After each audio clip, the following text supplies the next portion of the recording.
No funding plan for the government, an Amazon strike, and the economic and political mess in Germany.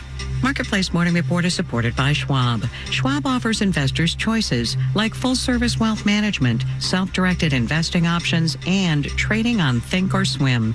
More at schwab.com. I'm David Brancaccio. As you've been hearing, the House defied President-elect Trump and has voted down a revised temporary spending package, leaving the federal government headed toward a partial shutdown at midnight. Congress could still try for a very short-term spending measure to avert the shutdown for a few more days. Getting practical here, air traffic controllers and airport security people would still have to keep working, but without pay until the impasse is resolved. In that situation, you could see more employees calling out sick, which could affect travel. Social Security and Medicare payments keep flowing, although signing up could be delayed. National parks and federal museums close. Food and chemical safety inspections could stop. Food stamps will work for a while, but could stop in a longer shutdown. It is 5 days before Christmas and Hanukkah, and a strike at a number of Amazon e-commerce locations is entering day 2. Amazon says its operations are business as usual. Picketing workers are asking for understanding should holiday gifts be delayed. Marketplace's Nova Safo has more. At an Amazon delivery hub in Queens, New York, Teamsters organizer Antonio Rosario has a message for shoppers who might have their packages delayed. Don't blame the workers, blame Amazon.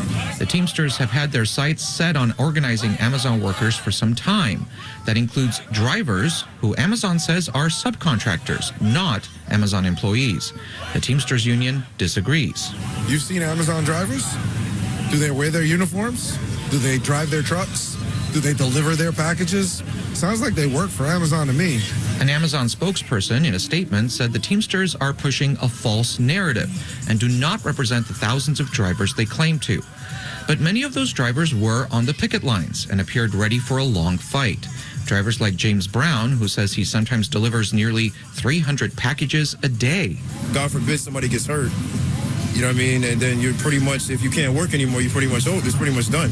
Brown is hoping union protections will mean a safer working environment. Driver Latrice Johnson is hoping for a consistent schedule. Sometimes I won't take a break because I'm just so focused on finishing and not finishing late. Because finishing late, she says, could mean having work hours cut on another day. Despite these challenges, many of the workers we spoke to said they liked their jobs, including Myron Williams. Everybody here is on high spirits. Only thing is, everybody just wants security. In the meantime, the workers hope shoppers will show more appreciation for drivers who show up at their doors come rain or shine. I'm Nova Safo for Marketplace. With the government shutdown looming in now 15 hours, stock index futures are down. NASDAQ futures the most, 1.3% now. S&P futures are down 0.9%. In this uncertain moment, people buy into the perceived safety of government bonds, which are up, pulling the 10-year interest rate down to 4.5%. Marketplace Morning Report is supported by the John Templeton Foundation, funding interdisciplinary research and catalyzing conversations to inspire awe and wonder. Learn more at templeton.org. Earlier this month, lawmakers in first France and then Germany voted to dissolve their governments, leaving two of Europe's biggest players in a swirl of uncertainty. Today, Germany, which is finding its three-legged foundation of its economy knocked out from under it. Ludovic Subran is chief economist at the global financial services company Allianz. Leg one of the shaky German tripod, once upon a time, was cheap gas from Russia. Germany is really in a pickle when it comes to energy because they stopped nuclear some years ago. And of course, their super dependency on Russian gas has proven extremely ineffective because of the war.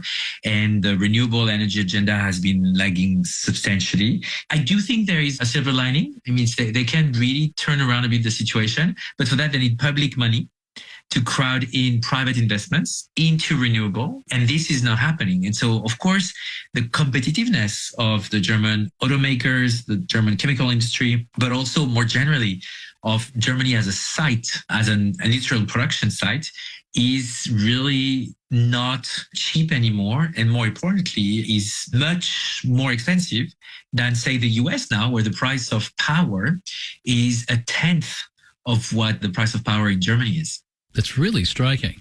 All right, now back to this kind of tripod that was holding up Germany until fairly recently. You also said U.S. security. That would be Donald Trump's incoming administration will be more skeptical about NATO. But then there's the third part. You haven't mentioned it yet. That's about China taking German exports. That is changing. As you know, the Chinese economy has been stalling. They are barely recovering from a deep real estate crisis. They're doing whatever it takes to make sure the Chinese economy is revived, including big stimulus.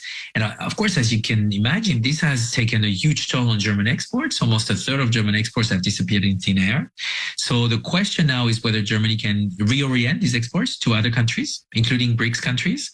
There is a way for Germany to be a trade ally on the US and not a trade feud. And to be fair, they need to be successful on all three fronts if they want to offset the loss of China as such a big client country in the years to come. Right. And a lot of this, it would help if you had a government, and that we're not going to really know the direction of that until the snap elections in February. Do you think February will resolve much of this? I mean, certainly by February 23rd, we will have a new parliament, but it will take another couple of months to get to these very famous coalition contracts. So actually, the uncertainty in Germany could last all the way through April 2025.